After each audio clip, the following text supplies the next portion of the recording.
So hello, everyone. I'm so happy to see so many people in this chat. So my name is Ryan. I'm a member of the field staff over at the Rural Drug Addiction Research Center. And it is my pleasure to welcome you all to this month's Lunch and Learn series. So we host these hour-long learning sessions on a monthly basis, aiming to offer students, faculty, and staff, and anyone else who's interested in learning about concepts and topics related to rural drug use and addiction. And so for today's event, we will be hearing from Jesse and Max about the topics of public health surveillance and the opioid crisis. So throughout the presentation, they will be engaging us through chat and kind of polling options and some other ways of engagement. And then towards the end, they're hoping to kind of leave a Q&A time. And so for that time towards the end, the recording will be turned off. People can totally ask any questions. Yeah, so for this month's chat, we're going to be kind of talking about surveillance systems and public dashboards for displaying health information. I think there's been a lot of interest about these based on the massive amounts of data we've been getting from coronavirus on an almost daily basis. So I'm super happy to invite Jesse and Max, who've been doing research and presenting this type of data for so much longer and are way ahead of the curve here. So I'm going to pass over the baton to them so they can give us their presentation. Great, thank you, Ryan. We're really excited to be here. Real quick, if folks want to put in the chat where they're from, where they're calling in from, whether it be Nebraska or Rhode Island or maybe even somewhere else, that would be really fun to see while I'm getting things set up.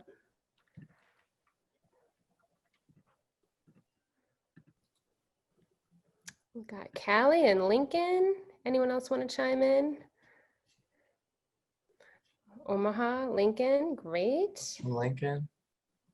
Providence, nice to see you, Tom. Hey, Tom. Brendan, all right. Bellevue, Nebraska. Fabulous. Yeah.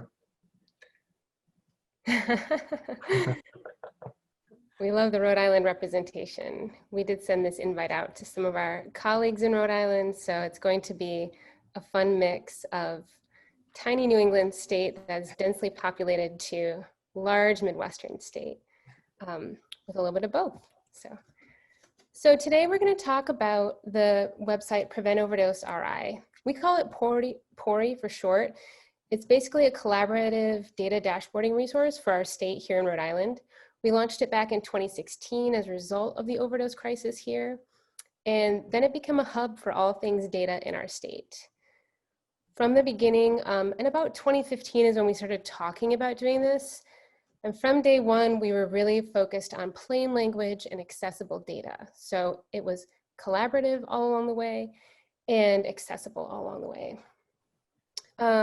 Now it's really being used to drive data policy decisions and behavioral messaging. Everyone's kind of going back to this same consistent resource. So here's a look at the menu bar. So it's grown to include a lot of different data sets, as you can see. Each of those pages has between like 3 and 4 different data visualizations.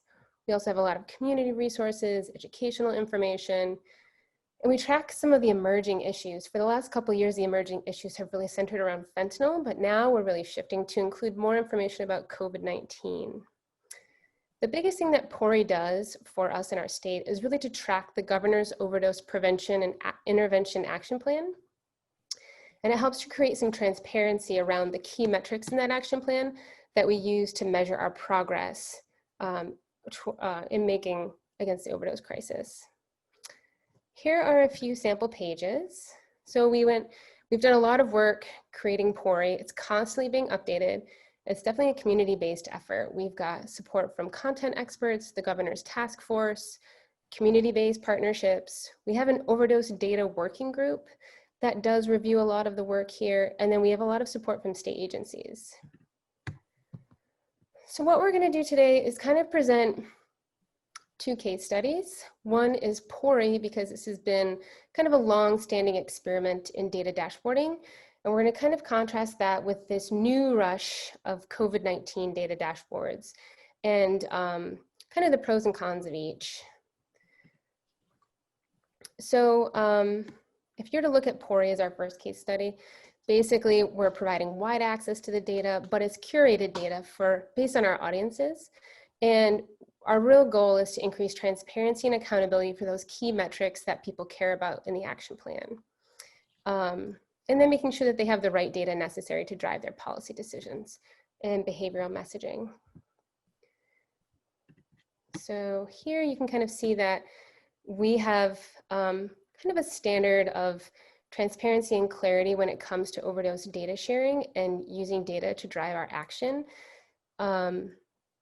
We've got a number of different state agencies involved. We've got community feedback processes. All of the analyses and data visualizations are reviewed regularly. And then we use accessible software across both the Rhode Island Department of Health site and the Brown-led site. They're really easy to maintain and update. And then it's good to keep them consistent so that there's not mismatched information across the two. We've actually taken this show on the road quite a bit over the last 5 years. And so we've consulted with probably more than 15 states by now on how to create some version of this, either for an internal dashboard, an external dashboard, or even just like infographics and data briefs. Now, if we want to look at the COVID-19 case study, we're looking at basically what's called an infodemic. So for the first time, this is the first time ever where there's pretty much all states or nearly all states and a ton of counties are sharing just massive amounts of surveillance data.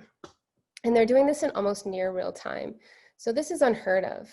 Overdose death data, which is usually like our best quality data, they usually have a lag time of like 3 to 6 months on the quick end.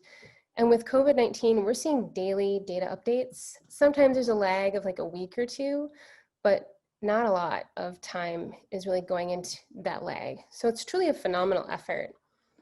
It's really shown us like what we can do if we really put a lot of resources into it and there's a lot of urgency to the message. So that's why we're using this as our second case study, is because it's the most visible case study we've ever seen for public health data visualization, as well as the storytelling behind the crisis. But it also has pointed out the challenges of sharing data with the public. There's so much information out there, particularly with COVID-19, and there are so many metrics that not everyone agrees upon. And so a lack of clear context can be really confusing.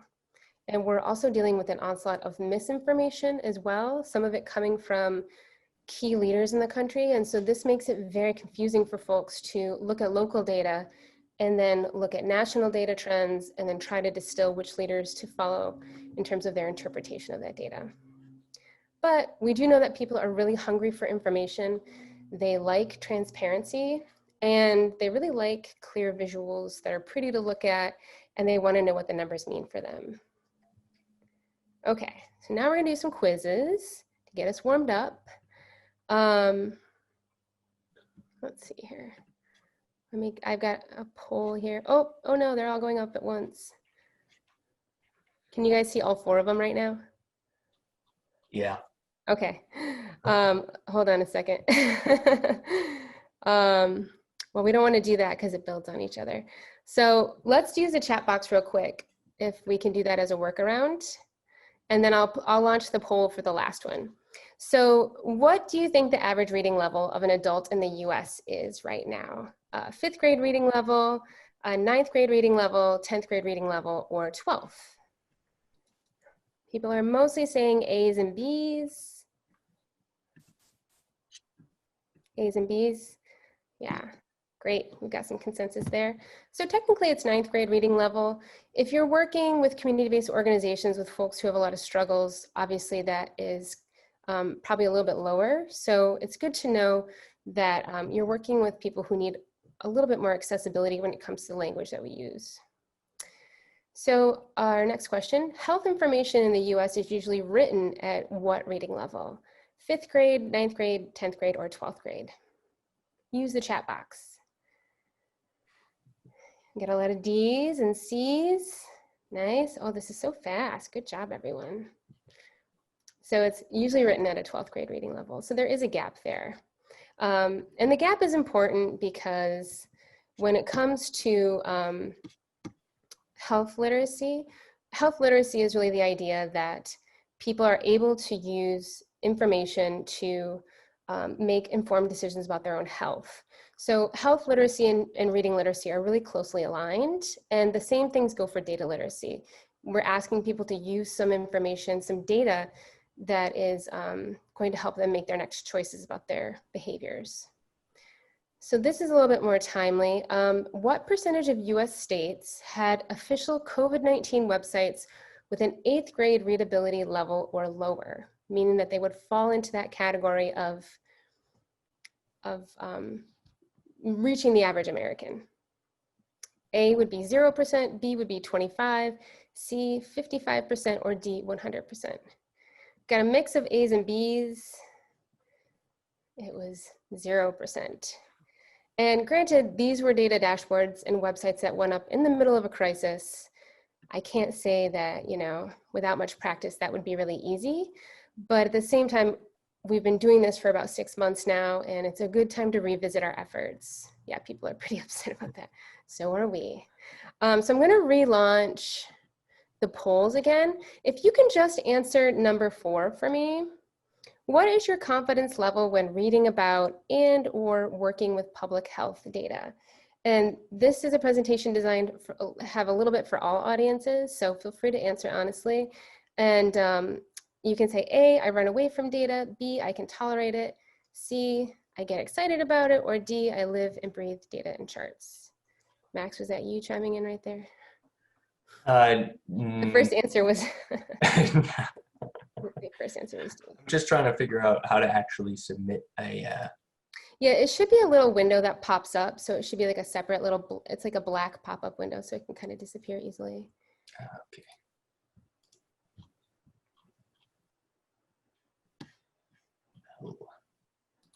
Okay. We've got about 38% of people who voted. We're getting, and they kind of come in batches, so I'll give it just a little bit more. 50% of folks have voted. I'll give you 10 more seconds and then we'll launch the poll. Okay. So here are the results. Looking at number 4, we've got, we got a good number of folks who are really excited about data and feel very confident with their data. So this is great. Definitely fun to see that we have the right folks in the room. I definitely started out at the I run away from data stage. So I come at this from perspective that everyone can move along the spectrum to higher confidence. So yeah. Oh, Tom said you had to answer all the questions to get to submit. Oh, that's a bummer. Sorry, we're trying to do this in chunks and it doesn't always work out. Technology, we're trying to use all the features. So today we're going to go into these learning objectives real quick. What we promised to deliver today was how to understand your audience through key audience maps and personas, as well as how to create a wireframe for your visualizations and ensure some clear messaging. And then Max will close this out with some data visualization foundations to guide your audience from data to action. So first we'll talk about how to use key audience maps and personas to guide your organization of your data. So first, what you want to do is think about who sees your data. For us with PORI, it's really the public, the power users, and the experts. That's how we separated out our audience into some key maps. And we look at that as like the public being folks like patients and participants in programs, health and outreach workers and students. Power users are folks who have the opportunity to amplify the key messages of the data. So that's your agency leads, journalists, community leaders, and sometimes grant writers as well. And then you've got your experts who are the epidemiologists, the data scientists, the agency staff, and policy staff too. So one tool that we want to start out with is the public personas. A lot of plain language work and online health communication information is really editing and cutting content down into manageable sizes or pieces. People really love the kitchen sink approach, is what we call it. They love to put up a page with 37 links of resources and really hope that people feel good about having all those resources there and that they can navigate that on their own. What we know is that that doesn't always work for folks, and that it can be really like a barrier to processing through and like taking the time to stay on the page. So what we want you to do is come up with some sample users and look at the site through their eyes, or look at the dashboard through their eyes and think about their needs, how quickly you can get the information that they want, and try not to make it like drowned out in a bunch of other less relevant information. Some key things you want to include in personas, especially for web-based stuff, is where they live, how fast their internet is, the device they might use, their educational levels, and other types of information. So in addition to that, you really want to look at their not only their background, but also how much information they'll realistically want to digest. This is where public health usually does a bad job as well. They do a lot of meals, which means they do epidemiological surveillance reports for the last 3 years. They do a lot of PDF documents that are 75 pages long, a lot of journal articles from scientific journals, and then again, the long lists of detailed resources. These are all really fantastic, and they definitely have their place in the world and on our websites. But ultimately, if you're looking at like a public or a power user audience, those first two audiences, which is a bulk of the people hitting a website or using health communication, they're really going to be in the bite and snack category. So you want to think about the user journey through a website would be generally like 3 clicks or less to get them to the information they need. And those headlines and brief summaries can really help them parse through the data and the information to get what they want. And then you can always link out to the meal at the end. So going back to our PORI case study, here are the sample pages. So here you have your headlines that are pretty clearly telling you what you're looking at. So that's your bite. And then they tell you what you need to know, which is the snack. You have short descriptions that give a little more context, some really key details and numbers, or they describe numbers that you might need to be concerned about. Terminology can be defined, but then we usually reserve links to full reports toward the end of the page. And those typically link out to the Department of Health's webpage, where they keep a lot of those more formal products. But we do limit links in general. Too many words that are all too similar. So, so that's kind of an overview of how to organize your data. I'll get into a few more quick tools in a minute, but clear messaging is really the next step in all of this. And how do you make sure that your information is organized in a way that can be useful and measured most of the time too. So again, if you're working with a full website of dashboards, you really want to organize it into a sitemap. And this is basically like the mall directory for your content. And this is where you could really assess whether the 3 clicks or how many clicks it takes to get to the information, and if that's too much, too deep into the website, things like that. You don't want to lose your people's attention. So I think that's something to consider. And then this is the wireframe tool. And so here you see how you would set up maybe like a full web page. This is kind of how our web pages are set up. So you've got your main message and call to action, maybe the state of the issue right at the top. You want this information to really get to the audience as quickly as possible. Then you have your basic content in the middle. And again, that's really only going to be 150 words or so. Sometimes you can go up to 250 words. You can explain new terminology. We'll go into appropriate use of numbers and calculations in a minute. And then at the end, you can really link out to other behavioral change resources, any sort of campaigns that are going on, and also kind of discuss the nuances of risk with folks, like the pros and cons to different behavior changes. So as we're talking about data dashboards, you can really see that there's kind of a spectrum of how you present data. And this is where you want to dig into the details and be critical of your own work. And you can even just use your own COVID dashboard in your state as an example. I haven't looked at Nebraska's. I'm sure it's beautiful, but we see a lot of folks packing a lot of information in. So there's always a little room for improvement, especially when we talk about how we're contextualizing these visualizations. PORI is at the bottom end of the spectrum here with headlines, context, and descriptions of the results about like what it means for our audience. And then COVID-19 dashboards are either at the top of this spectrum, meaning that they're just a open access data or Google sheet, which is super helpful, but also it's probably meant for a more limited audience. And then some others kind of get closer to the bottom, but they are not necessarily providing a lot of interpretation of what the results mean.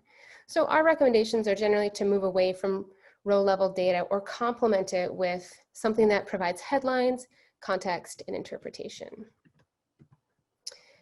Here's the real meat of it for your visualizations. The things that require more interpretation are going to be harder for a lot of folks, like most folks. So this is where you can really challenge yourself to move closer to plain language. Focusing on raw numbers instead of rates, percentages, and averages is generally recommended for those public-facing dashboards, or present a toggle option that could really appeal to maybe your broad public audience as well as your power users who might want to dig in a little deeper. And then again, you can link out to like a raw spreadsheet. You could link out to a more detailed report. You can really further your impact with this too by describing the results and what it means for your audience using first-person language, such as like, for you, this means X, Y, Z. So here is the third tool that we talked about, or that we promised. This is kind of pulling all those tips together into one. This is a clear communication index from the CDC. It was a tool created to assess each product as a whole. So that means you want all of your goals kind of tied into one. The biggest thing that we're seeing with the data dashboards for COVID is that they're very much beautiful dashboards done in really very nice software like ArcGIS, Tableau, Microsoft Power BI, but there's not a lot of room to turn it into like a standalone self-descriptive kind of product that links out to action. They're very much data dashboards that kind of exist with data in mind, and that's it, which is again helpful for some users, but the majority of users probably not. So the first question when it comes back to your product that you're looking at is, who is your primary audience, your personas, and what is the main message of the material? So that headlines or that bite of information. Then you want to look at where the main message and the call to action are on the page and how you can reorganize those so that they're easy to grasp and find. The other piece is that you have to start looking at whether they're written in an active voice or a passive voice. In academia, we're a university. I can tell you that it is a really bad habit to break.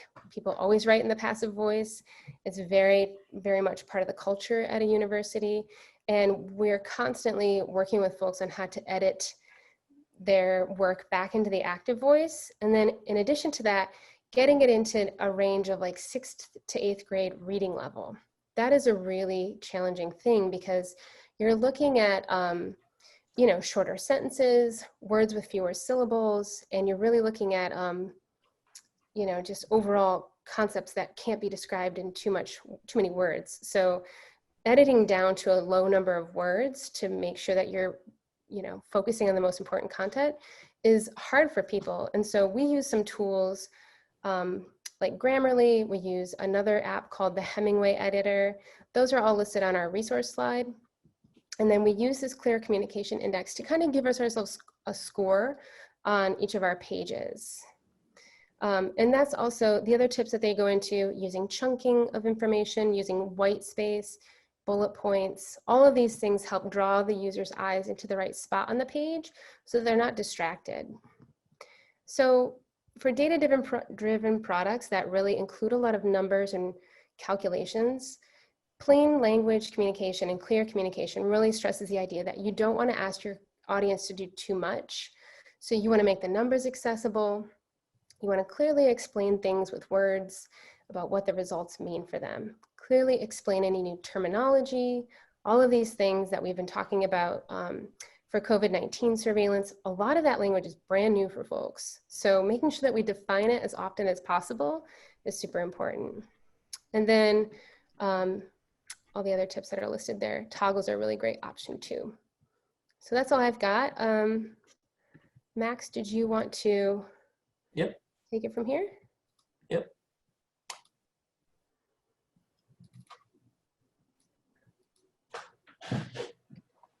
Can everyone see? You're good.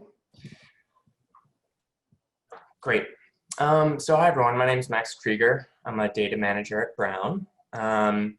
And what that means for Pori is that let me jump to the right slide here. What that means for Pori is that I help maintain all of our data visualizations on Pori and a lot of the things on the back end. So data cleaning, gathering the data, helping to coordinate the data transfers. And I'm going to build off of what Jesse was talking about clear communication, but apply it to a data viz lens. So before I begin, I just want to stress the responsibility of what makes a good visualization. So all of us are experts, which means that people trust us. Whatever we put out there, people are going to look at and assume that it was vetted and that it was, you know, clearly understood and thoroughly researched. So it's really our responsibility to convey information clearly and ethically. So that assumes, or that acknowledges our own privilege in our education backgrounds and our ability to understand data terminology. Now there's certain industries, such as the advertising industry, that actually use this to their advantage. So, you know, they might skew data to give the false impression of an outcome. People also usually believe what they see, and that's just because of our primate brains relying so heavily on sight to process reality. And folks have actually measured this. So this is a cool little visualization from an article by Jeffrey Heer and Michael Bostock, who are leading data viz experts who started talking about data viz years ago. So this is from a study that they did where they crowdsourced, they basically crowdsourced some of their visual designs and had people assess them. And they measured the error rate in which people interpreted those different kinds of visualizations. And unsurprisingly, bar charts were the easiest visualizations to understand, with pie charts and tree charts and weird circly graphs creating more error in interpretation. But I absolve all of us for our past wrongdoings, making pie charts. I know we've all done it. We've all been in Microsoft Word or PowerPoint and created a pie chart before. So let's talk about chart junk. So data viz is this new terminology. It's this growing field that lots of people are rushing to create their own fancy visualizations. And chart junk is a term that was created to kind of describe some of this excess artistic pizzazz that folks are injecting into their visualization. So chart junk refers to all visual elements in charts and graphs that are not necessary to comprehend the information represented on the graph, or they serve to actually distract the viewer from the information. So I think you know, many of us might be able to interpret these you know, if we give them enough time, and certainly they're nice to look at, but for that larger audience that Jesse was referring to, they might just fall short. It might be harder to actually gather that message. I think the bite, snack, meal terminology can also be applied to data visualization. So I think these need to be in more of a bite-sized format if people are going to interpret them. Which leads me to the next trend that I see emerging in public health, which is the open data portal.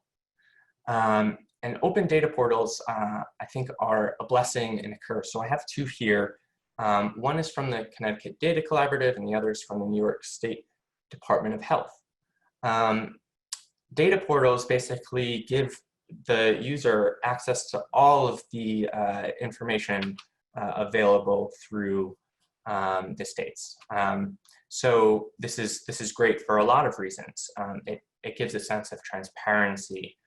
So it really allows people to go in there and say, oh, well, they're not holding anything back from us.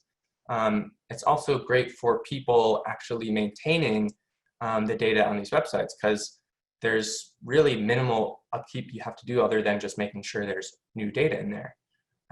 And for the more advanced users, people can create some really interesting reports and visualizations. I'd say the downsides is that it really restricts the audience. It limits it to those who are savvy enough to actually use these kinds of dashboards and understand the terminology and the interfaces themselves.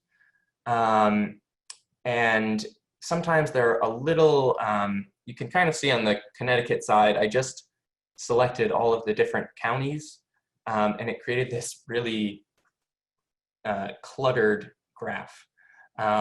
So you kind of lose the control there of the message, of the visual message, but also of the actual headlines and the takeaways from that visualization. So words really do matter. And I think, as Jesse pointed out, this is really where you get at that bite-sized message. So this is a great little chart from the New York Times Upshot, which produces some high quality and very easy to understand data visualization. So they explain the data below. They actually say what the interpretation is before they actually show the data. They don't leave that up to the user. They say, these are the areas where there might be good news ahead. And they provide some great context, some great description to their column headers. And then at the bottom, there's some more notes for more data savvy users, if people want more information there. So what is actually happening in a data visualization? Well, there's a lot of different visual dimensions that are occurring at once. Size, position, color, and shape, these all are kind of interacting together to give us, to send us a message as we look at them. But I think folks have a tendency to want to just add additional things like, ooh, that color looks really good. I'll add some more colors, and why don't we add some shapes here, and we'll add some images here, and oh, if we click on that, maybe it will lead to something else. So the more dimensions that you're adding to a visualization, the more processing power that our brains have to do to actually understand that data. So I really, in the visualizations I make, I really try to limit the number of visual dimensions that are presented at once. So a couple lessons learned, trial by fire, I'd say, from my experience presenting all different types of data to a variety of different audiences, is that slow and steady wins the race. So that is applicable both to a lay audience, but also to an expert audience as well. I really like using the slide deck analogy. So, and it kind of is in the opposite direction of a data portal, but really laying out each visualization with a key message to really support the idea and the takeaway that you're trying to build. So yeah, building your case piece by piece. Don't forget about those subheadings. Adding more detail onto a single chart doesn't necessarily mean that it'll be easier to understand. If you're getting a little overwhelmed with your chart, it's probably a good idea to split those ideas out. And simplicity is your friend.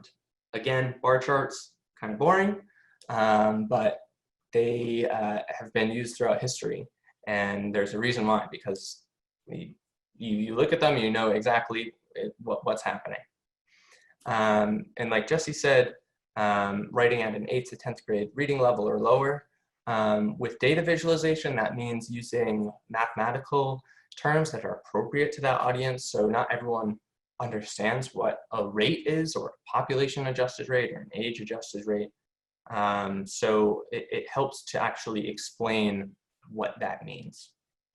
And I also love white space, or whatever color your website is. Just adding more space in between visual elements helps to really parse out information as you're scrolling through a page. I feel like we're being inundated with visuals just kind of being hit at us all the time. So it helps to kind of cut that down. And lastly, I'd say context is really key. So before you're even showing your data, you want to make sure that folks actually understand what you're showing. So again, going back to that kind of acknowledging our own education, our own backgrounds, something that might be intuitive to you might not make any sense to someone who maybe doesn't understand the data or the topic at hand. So it's always great to be mindful of your audience's entry points to the subject, and also any handicaps. So that includes like color blindness. So there's a lot of great tools and Google Chrome plugins that can be used so that you're getting the right color contrasts, so that they're understandable for folks who might have visual impedances. So I like to use an analogy that when I'm trying to explain something to a lay audience, I always think about my grandmother, because she's always asked a lot of questions, and you know, she'll hear something on the news and say, "Oh, did you hear about that new opioid thing?" So I like to try and think about a family member or a stranger or someone to really get that point across. If they can't understand it, then most people might not be able to understand it.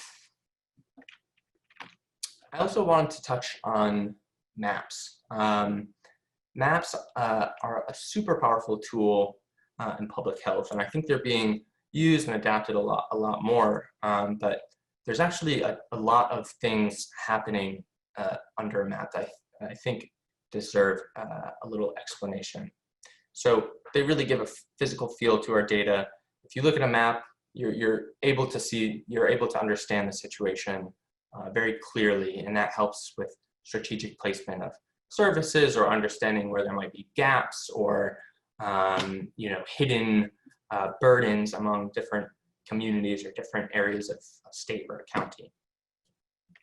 I wanted to go over Rhode Island as a case study, because the way we use geographic data is going to look different than how other states use geographic data. And when I mean geographic data, I just mean how a state is really divided. So in Rhode Island, thinking about counties, we only have 5 counties. Rhode Island is likely smaller than a lot of Nebraska's counties. So to have 5 counties in Rhode Island is no small feat. And that contains a lot of our crime data and some statewide reports. We also use city data. So we have 39 cities and towns in Rhode Island. This includes our naloxone information, our PDMP data. So this is what most people in Rhode Island are comfortable referring to where they live as. So, you know, Providence is a city, rather than saying, oh, I live in Providence County. People would say Providence City. We also have zip codes.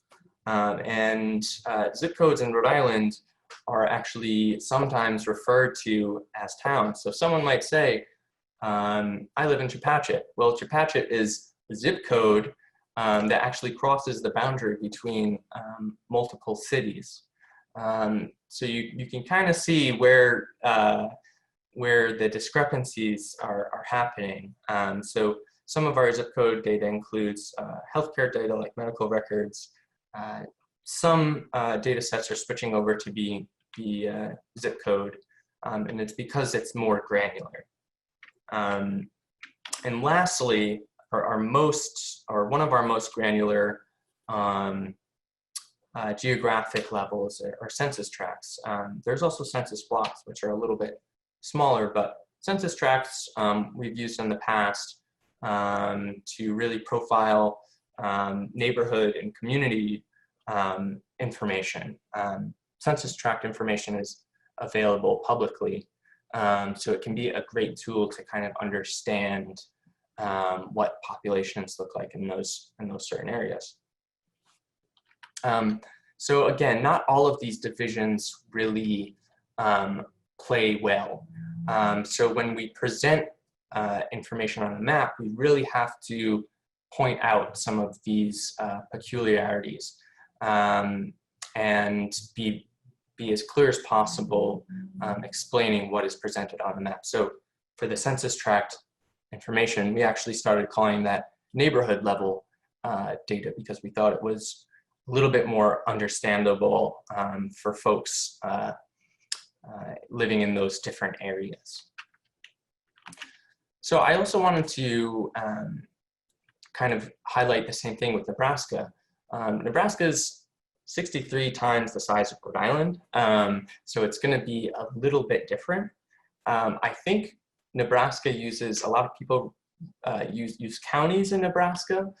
So this is where I'm curious what everyone is really thinking in terms of data availability at these different levels and what that might actually show. So a lot of data might be available at a county level, but thinking about somewhere like Lincoln, Nebraska, Lincoln might have a lot more census tracts or a lot more zip codes or city subdivisions that make the data a bit more granular. So there's really a fine line between, I think, what data is available and what audience you're trying to get at. And being that Nebraska is a very rural state, I wanted to touch on that as well. So maps are tricky for describing rural trends. We even see this in Rhode Island. The map on the left and the two busts in the middle are census tracts in Rhode Island that contain roughly the same amount of people, but they're vastly different in size. So that one little snippet in Providence has the same amount of people in Hopkinton. So it's really speaking to kind of the differences in population in those areas. So thinking about overdose in our state in particular, our health department has developed guidelines for displaying information which they call small counts. So if a certain town has less than 5 overdose deaths, we can't display that number. So on the right-hand side, you can see that a lot of these more rural areas, even though they have overdose deaths, they might be suppressed. But I think what can also happen is that if an area does have overdose deaths above that threshold, they might appear bigger on the map, so it might appear like it's a much bigger problem. Even though some of those yellow areas on the map on the right have our highest amount of overdose deaths, just because an area is lit up and it's a bit larger in another area, it kind of seems like it's a bigger problem there. So rural areas can really under or over represent the data there. And this all depends on that geographic level that you're using. So I have a little case study here, which is our urban versus rural case study. And I chose Douglas County because it contains Lincoln, and I chose Scotts Bluff because when I was looking around on Google Maps, it looked rural and looked kind of cool. So no preconception there. And you can kind of see that looking at maybe the census tract information, that's where you can really see like where people are residing in those areas. But that might not give the best representation of what is actually happening. So I think a lot of that decision making is really up to the folks who know this data best, and where the data is available at these different levels. So this is my last slide, and I just wanted to leave it off kind of with folks from Nebraska who are actually working with this data. You know, what do you think? What are the data trends that you're seeing in the state, in your counties? Are there any particular challenges or tips to working with this rural data? And lastly, I would ask how you're dealing with those small numbers when talking about rural counties, which I just learned about this other classification called frontier, which is even more rural than rural. So I learn a little bit every day. So yeah, very, very curious to hear what folks think. So Max, there was a little bit of chat going on. Nebraska has local health districts and behavioral health regions to kind of account for some of the small counts. But that means that there's only 6 behavioral health regions for the state and 19 local health districts. So that sounds like a pretty big region for me, to me at least. So when we're talking about driving like outreach and driving resources to those areas, do you guys feel like those behavioral health regions and local health districts are useful? We got a link in there. Oh yeah, there we go. We have something similar in Rhode Island where folks do try to break up the regions into something other. We have cities and then we have like regions like that. Yeah. Yeah. One way of overcoming the small numbers thing is to do exactly this and make some larger regions that contain like multiple municipalities.